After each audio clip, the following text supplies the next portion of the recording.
Yoga. Thank you for joining me on the World Vegan Travel Podcast. Thank you very much, Bridie, and I'm delighted to be here. Thanks for the invitation. No problem.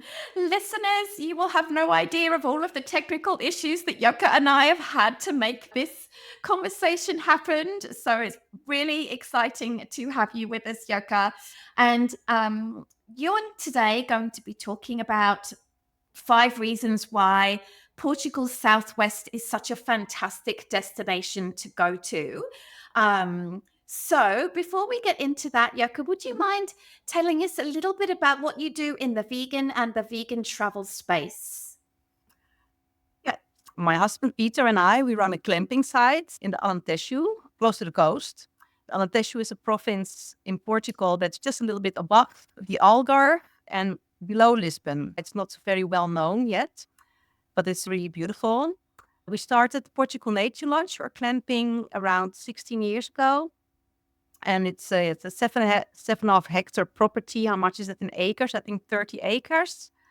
And we only have 4 glamping tents. So every tent has its own space, a lot of space around it. And it's really, having your own place in nature. How lovely. And is it a vegan glamping site? Yes and no. Every tent has its own kitchen. So everybody can cook. And well, we prefer, of course, is people cook only vegetarian or vegan meals, but we can check that. So everybody is welcome. I serve breakfast 3 times a week. I serve dinner, and that's all vegan. Wow.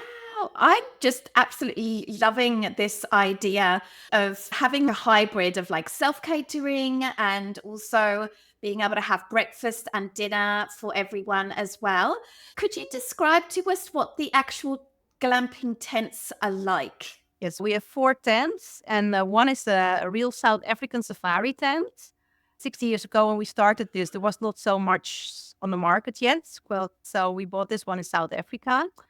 And we have 2 yurts that come from Mongolia. And then we have 1 lodge tent that's more for families. The safari tent is more for couples. It is big, but most of the outside space is very big. And the inside space is nice to be with just 2 persons. The yurts can have little kids, but they're also very romantic tents. So it's also nice to couple. And the lodge tent is more for families. It also has 3 bunk beds and 1 single bed. All tents have their own outside area with beautiful view and a kitchen and an own bathroom with everything that you need. Who are the kinds of people that will come and stay at the glamping site? Are they young people, old people? Are they Europeans from North America? What age? What are they interested in? Up until now, they're mostly from Europe. Sometimes we have people from the States or from Africa, but mostly they come from Europe. Mostly couples 45 plus, but on the other hand, we also have families with young kids and also young couples who like it here. So it's very diverse, and there's people who are also already above 65. So it's mostly people who are looking for a place that's quiet, where they can spend some time in nature, have time for each other, and are not looking for a lot of events or things to do. They're more come for, just being here in nature. Wonderful. And you mentioned that you sometimes provide dinners several times a week, and you also do breakfast as well.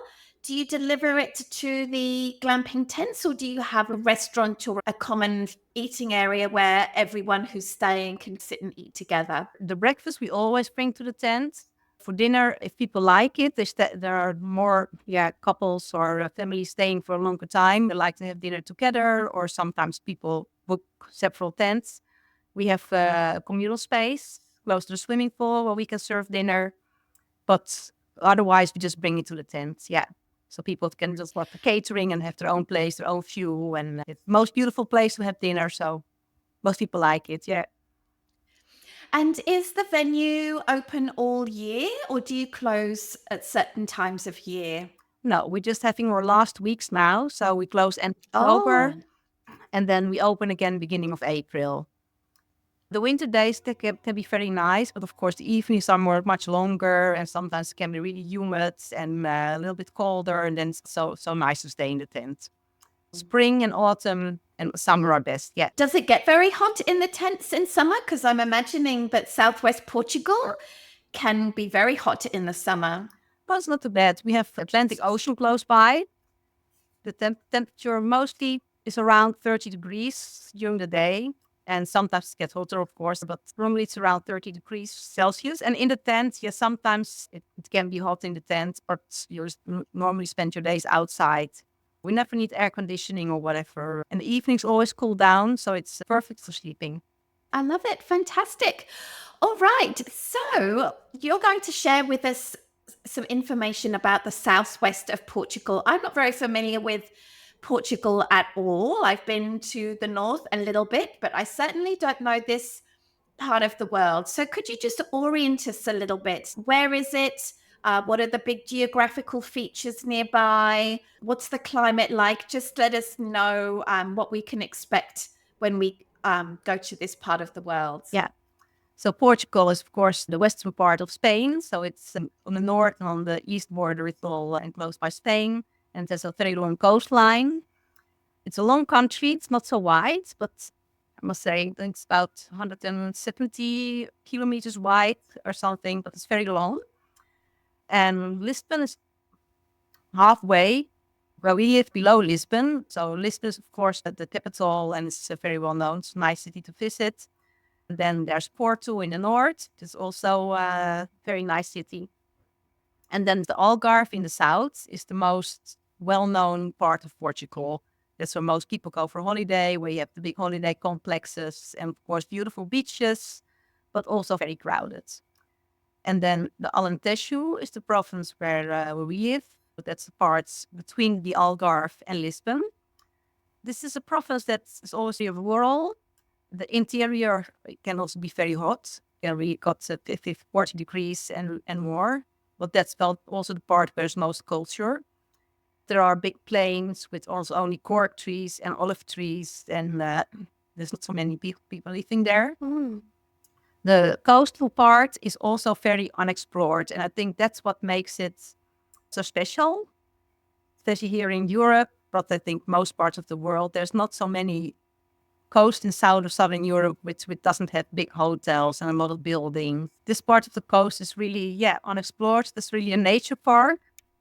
So you can really walk here on the coast and just don't see any buildings or whatever. It's all nature. And that is what makes it so special. It was always the poorest part of Portugal. And I think, it still is, because the interior is undeveloped and very hot. And there's not so much along the coast. There's a little bit more to do, but still, it was always the area where the Portuguese came for holidays. There was not so many foreigners. Now there are more foreigners. It can be very quiet on the beaches, apart from August maybe. There's more development now, so there are more restaurants and there's much more to do. I love it, Jaka. Thank you so much. I'm sure you've already alluded to some of the 5 reasons to visit Portugal's southwest, to visit this part of Portugal rather than other parts of Europe.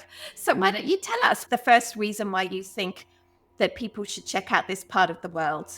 The first reason people mostly come is because of the beautiful beaches. There's lots of rock formations in the sea, and they're mostly beaches that are little coves.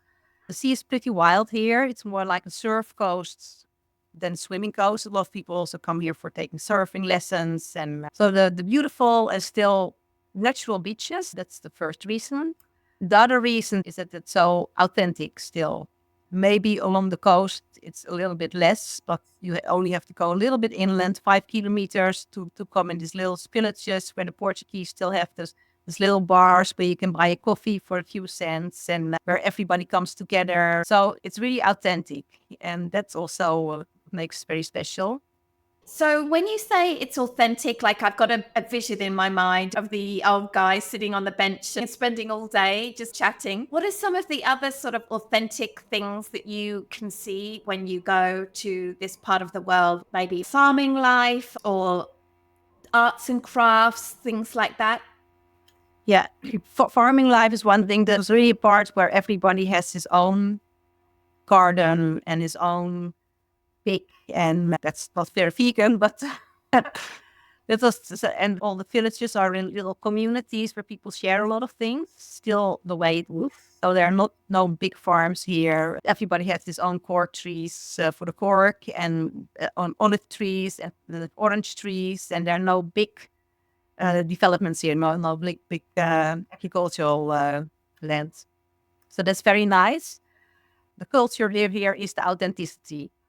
Of course, there are people making bowls and tiles and things like that. And they're making things out of cork. You can do workshops. If you go a little bit inland for a day trip, you can go to Beja or Évora, which are big cities with a big Roman heritage. They can find a lot there. But here in the coastal, there's not so much culture. A little bit north of us is an old Roman castle with a racetrack, which is also very special. So there is something, but it's not the thing that you come here for. Wow, that sounds so cool to have all of this Roman stuff in Portugal. I don't know why, but I just didn't really think of Portugal as having a lot of Roman ruins, but I stand corrected. Yeah, it does sound really lovely. It sounds like you could get a real sense of Portugal by coming to this part rather than going to the Algarve and other places for sure. Have you got any other reasons why people should come to this part of Portugal when they're considering a European holiday? Yes, one thing, it's maybe for people from the US, it's not such a big reason, but on the other hand, maybe it can be during your European holiday. The slogan from this area is also time for each other and time for yourself. This is really a thing that people maybe don't come for here, but they find it out when they're here, that it's such a beautiful place just to be. Unspoiled, spoiled nature, the beautiful beaches, but also being here, just enjoying life like it is, and just to be, and don't having to think, oh, I need to go there and I need to see that. Now I'm here. It's just having some time for yourself and for each other. There's a lot of people that come here that live in communities. And so there are lots of hippie markets. I don't know exactly why, but it mixes very good with the Portuguese lifestyle, the authentic Portuguese lifestyle. So you see a lot of markets where Portuguese people come and they sell their things. So there's vegan restaurants. Every restaurant now has vegan options also. And when we came here 16 years ago, vegan, even vegetarian was almost a word they'd never heard of. Now you can eat vegan or vegetarian dish in almost every restaurant. So that's very nice. That really is quite remarkable. What? When you compare it to other places in Europe, usually in rural areas, it will be very unvegan friendly. And we want to go to rural areas and because it's quiet and for all of the reasons that you have already shared. But then it's just not very vegan friendly. So I'm imagining staying in your glamping site, you've got a fantastic vegan breakfast. You go out and have lunch and at one of the restaurants around because there's so many vegan options. And then you can either come back, enjoy the evening where you cook for them, or they just pick something up from the supermarket. And I'm sure there's a lot of great vegan options at the supermarket. That's so cool. Yeah, it makes it very easy. That's nice. It's really often not like that at all. You want to go to a rural place and it's, well, thank you, hippies. Thank you, hippies. That I didn't mention yet is the Rota Vicentina. The Rota Vicentina is a walking route that goes from a place a little bit north of here along the coast all the way to the most southwestern point of Europe. Here in Portugal. It's a long hiking trail and they have one along the coast and one a little bit more inland. And you can, of course, walk just small stretches of this when you're here. This really added to get this area more known because the hikers came here, of course. There are more vegetarian and vegan options because a lot of the hikers like more vegetables. The Portuguese cuisine was always rice, chips, and meat or fish. Very little vegetables, and that's also why now you can get more vegetables in the restaurant. It's very nice, yeah. Wow, that is so cool. I believe that just quite recently, Portugal opened up a very long walking route that goes around the whole of Portugal. That's like 3,500 kilometers long. Is that right? Yeah, I don't know a lot about the whole route. It's very, very recent, yeah. But it's very beautiful. Yeah, I love it. I keep a very close eye on all of these announcements for these new long distance paths because I really like to hike. And it's very interesting seeing just how that increases visitors to a certain region. So I'm sure this is going to be really great for Portugal's tourism industry. Okay, any other really great reasons to come to this part of the world?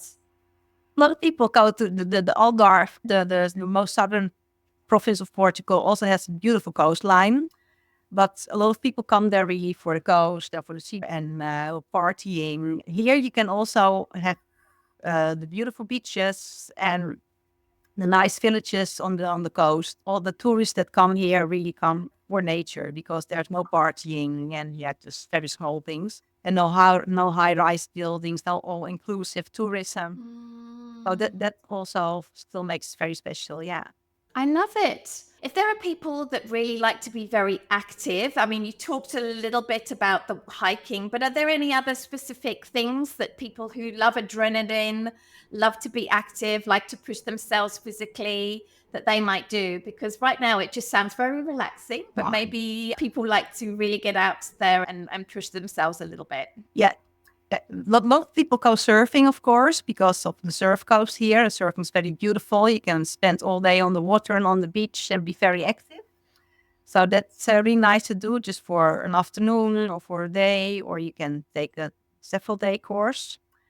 Then the hiking, of course, is beautiful. The reason we came here, we came from the Netherlands, of course. We were on a biking trip and we were fond of mountain biking.